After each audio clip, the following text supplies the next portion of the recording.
Hello everyone, thanks for checking out today's video. Welcome to my channel. My name is Chris. We look at all kinds of outdoor apparel here on this channel from many major companies. I also have a website called meandmyjackets.com where we look at what to wear when we're outdoors doing activities like hiking, trekking, climbing, snowboarding, skiing, camping, fishing, and even sailing. So lots of fun activities, and we look at what to wear to help keep you warm, dry, and comfortable while we're doing that, right? So base layers, jackets, pants, boots, even some backpacks and sunglasses. So lots of cool stuff there on the website, and then this YouTube channel connects right with it, where I do all kinds of videos all about these specific products. So I appreciate your support with all that. Take some time, take a look around. I have a ton of videos here on this channel, and all broken down into different categories in the playlists. So in order to find things a little bit easier, you can use the playlists. So today's video, we have another jacket here from Mountain Equipment. This is awesome. I love this company. They really make some cool stuff. Really well made, really well designed and thought out, and just amazing pieces. This is the Andola jacket. So this is basically an insulated jacket. It's probably like, I would say, like a mid-weight insulated jacket that is great either standalone or perhaps under a shell, under a hard shell, a soft shell, anything like that. It's a really nice insulation layer. What's really unique about this jacket is that it doesn't use down or a synthetic insulation. It actually uses a natural wool insulation. So we're going to get into all that, and I'm going to tell you, why to perhaps choose wool. What are some advantages and disadvantages of a wool insulation? And we'll just talk about this whole jacket in general. So first, let me talk about the features of this jacket and what it's all about, and then we'll dive into the insulation, okay? So basically, as I said, it's an insulated jacket, and it has two nice side pockets here on the side of the jacket, one on each side. It has a pocket here on the inside, a little zipper pocket up top here. Just a nice little pocket, nothing too big here, but big enough to put credit cards, some extra money, keys, whatever you need to. It has a pole here on the bottom, which is actually accessed through the pocket. Okay, you pull the cord, there's a little cord here in the pocket to help cinch up all around the bottom, and there's also a pull on this side as well. It's a pretty plain, simple jacket, but very nice, very comfortable. It has a hood here. It's not really a helmet compatible hood, okay? It's not that big of a hood. It fits around here really nice. It does have elastic bands here around the sides to help pull it all together. There's no pull cords in the back, however, okay? It's simply just this. So it's a smaller hood. This is a really nice jacket. It's versatile. But it's not really meant as like a climbing jacket, okay? To me, this is more of a casual piece, maybe around town, hill walking, right? Hiking, anything like that, but very nice. The insulation is very breathable as well. So it's just a great all-around jacket. But if you need this for extra warmth, if you're up in the mountains doing something and you need this for extra warmth with a shell over it, a hard shell, something, absolutely, it'll work for you. It's still a really nice piece. It's just not meant, to go over a helmet and all that kind of stuff. Basically, for your reference, I am 6'2", 215 pounds. This is a size extra large, and this jacket fits really nice.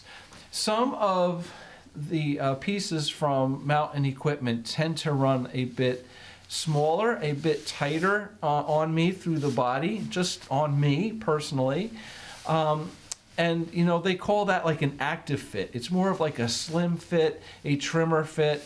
This jacket is what they call a mountain fit. It actually does have a little more room in it than the active fit. So if I want to put on a nice light fleece layer or something underneath this, it'll fit great. This is a really, really nice fitting jacket. It has nice length here in the back as well. And with the hood, you know, it's a very nice fit. Definitely. Very comfortable too.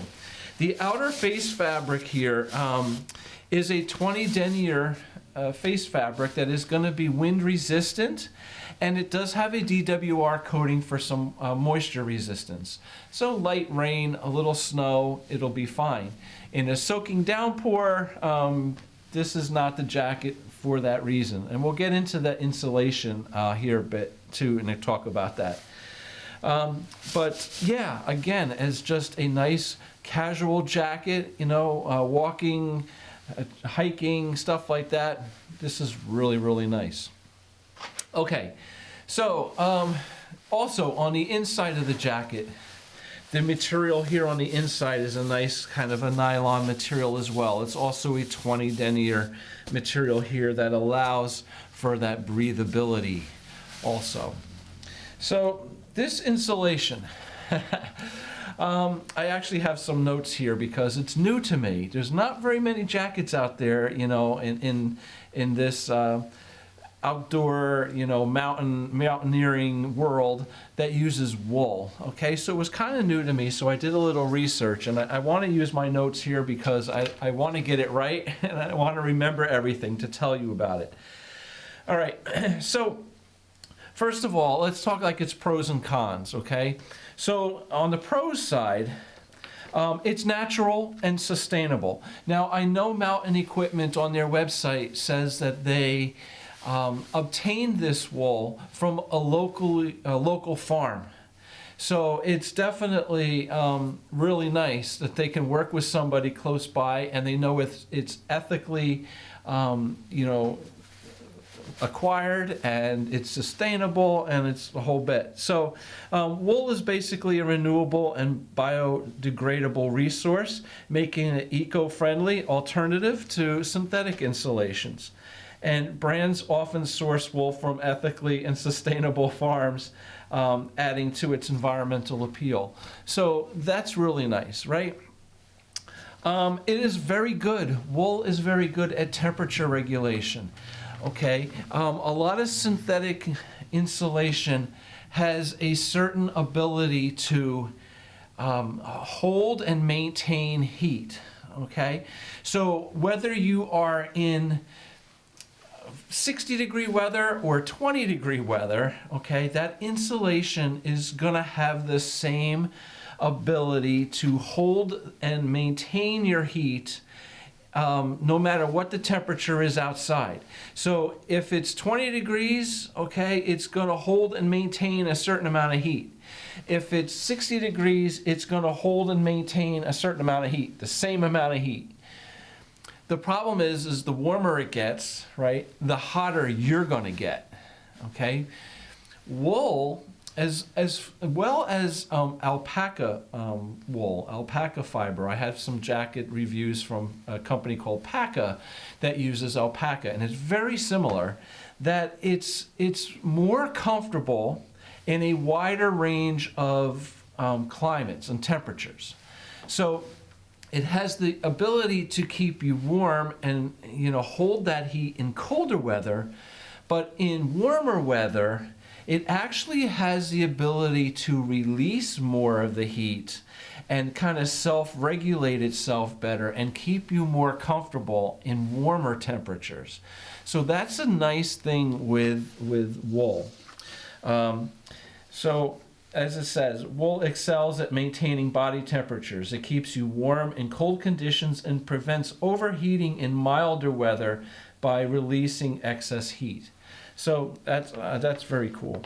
Moisture management, okay? So synthetic insulation has an advantage here because synthetic insulation can get wet and still keep you warm. Now, here's it with wool. So wool can absorb up to 30% of its weight in moisture without feeling wet. This helps keep you dry and comfortable in damp conditions. All right, but here's the key. Once wool gets wet, all right, it takes a long time to dry out, whereas synthetic insulation can dry quicker. All right, so these wool insulated jackets, while they are nice, they're great at temperature regulating and all, they can take some water, but you really, from what I'm reading, you don't want to get them wet, okay? You want to try to keep them dry. If you're going to be outside, you know there's going to be a heavy rain, you know you're going to get wet, wear a shell over it, or perhaps, you know, a different jacket with synthetic insulation might be a better option for you, okay? But in drier weather, this is really nice.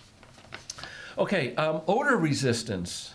Wool naturally resists odor thanks to its antimicrobial properties, making it ideal for multi-day use without frequent washing, okay? And that is true of a lot of natural fibers, not only wool, but as I said too, alpaca, very odor resistant. So its antibacterial qualities are really nice in here. Durability, wool fibers are naturally resilient and can withstand repeated compression and expansion, maintaining their insulating properties over time. So if you're going to be packing this up and unpacking it and packing it and unpacking it, it's a very durable insulation. It's hypoallergenic. Okay, many modern wool insulations, such as those made with merino wool, are soft and non-irritating, is suitable for people with sensitive skin. And breathability. Wool allows for excellent airflow, reducing the risk of sweating and overheating during physical activity. Okay, so these are some pros of, you know, some good points of having a wool insulated jacket. Now let's talk about some of the cons, the negatives, okay? It's heavier than some synthetic insulations. You know, not a big deal, but wool insulation is typically heavier than synthetic insulations like Primaloft or Thinsulate, which might not be ideal for ultralight outdoor activities. Okay, so yeah, the jacket could be a little bit heavier. And the cost. High quality wool insulated products are often more expensive than their synthetic counterparts due to sourcing and processing costs. Moisture retention when saturated. Okay, so while wool manages moisture well, if it becomes completely saturated, it can take longer to dry than synthetic materials. So as I was saying before, right, we really don't want to get it wet.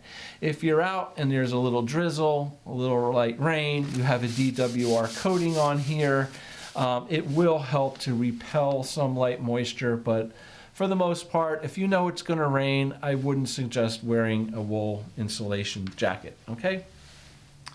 Bulkiness.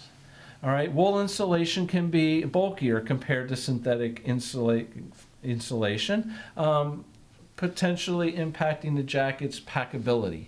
So while I said before that it is very durable and it can withstand being compressed and compacted and you know, used like that, it's going to be a little bit bigger. Some synthetic insulations, you know, I'm just thinking CoreLoft. CoreLoft has what they call also a CoreLoft Compact, right? So it can be a very lighter weight, thinner insulation to provide, you know, a lot of warmth in thinner insulations. So again, limited to extreme weather performance, synthetic insulation may outperform wool in extreme wet or cold conditions where maintaining the loft is critical. Okay, so again, if it gets wet, it's going to lose some of its loft as well, and it's going to take longer to dry out. And then, you know, that's basically it.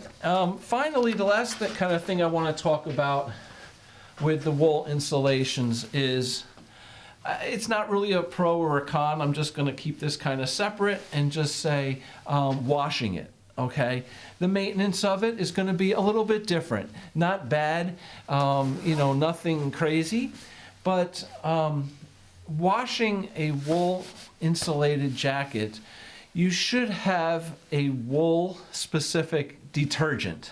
Okay, now with many of these outdoor pieces with synthetic insulation or with down, you know, whether you're using hard shells, soft shells, insulated jackets, whatever, they do sell special detergents for outdoor apparel, okay? And special detergents for down. So they also have a special detergent for wool.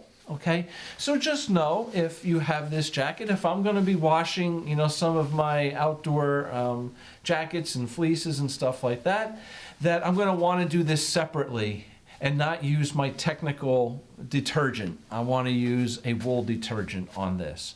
And the other thing is with this is not going to go in a dryer. This is going to have to be dried, you know, just lay flat or perhaps hang and just let it dry on its own. And it will take a little bit of time, but it's not a big issue. Just realize it's got a little different washing instructions, okay? So yeah, I actually have another video here on this channel that I did a while back about washing technical pieces. Not so much down, I mean wool, but I definitely talk about a down detergent and, you know, other technical detergents for hard shells, Gore-Tex, synthetic, you know, jackets, all that kind of stuff. So you might want to check that out too. But anyway, all right, so that's my rundown on wool. So I hope, you know, I gave you a good idea of what this jacket is. This is a really nice jacket. It's a very unique jacket. And again, if you are really into, you know, eco-friendly, right, and sustainable, you know, environmental issues, this is your jacket, okay? Very nice. So very comfortable. Again, I love all this mountain equipment stuff that I have tested. I've gotten several pieces now from them. I'm going to continue to get more from them because I'm just so impressed by all this stuff. Really, really nice stuff. Very well built, very well designed and thought out. And I like this piece for the fact that it is different. You know, having a wool insulated jacket is a different option. And I'm really anxious to see over time, the more and more I use this jacket, how in the long run it kind of, you know, stands up against some of my synthetically insulated jackets. I kind of find this jacket to be somewhere in the range, like I have a lot of Arc'teryx stuff, so kind of in the range of maybe in between an Atom LT and a Proton LT. So that mid-range, you know, insulation. The wool in here is rated at 100 grams per square meter. So 100 GSM of wool insulation here throughout the entire jacket. Sleeves, hood, body, the whole bit. So it is definitely a nice warm jacket. You know, like I said, it's not the heaviest synthetically insulated jacket, but it's certainly not the lightest. It's kind of that mid-range. And it is very breathable. It is a very breathable jacket for high output activities. So the other night I had it out there, it was a cold wind outside, and I did feel air through it a little bit. So it is a breathable jacket, like a, you know, Arc'teryx Proton kind of thing. Maybe not quite as breathable because that's what that jacket is built for. But comfort-wise, this is really, really nice. Very unique jacket, very cool jacket. I definitely do like this. It's a cool option, and I'm anxious to, you know, see how it goes through the future with this. All right. Thank you very much for watching. I hope you enjoyed the video. If you did, please hit the little thumbs up. If the video helped you out, help me out. Subscribe to the channel. I really appreciate your support. It doesn't cost you anything, and it really helps me. I need to build up more subscribers here on this channel, so I can build this thing up and be bigger and bigger. And the bigger I can get, the more I can do for you. So thank you very much for all your support and your time today. Have a great day. We'll see you back soon. Bye.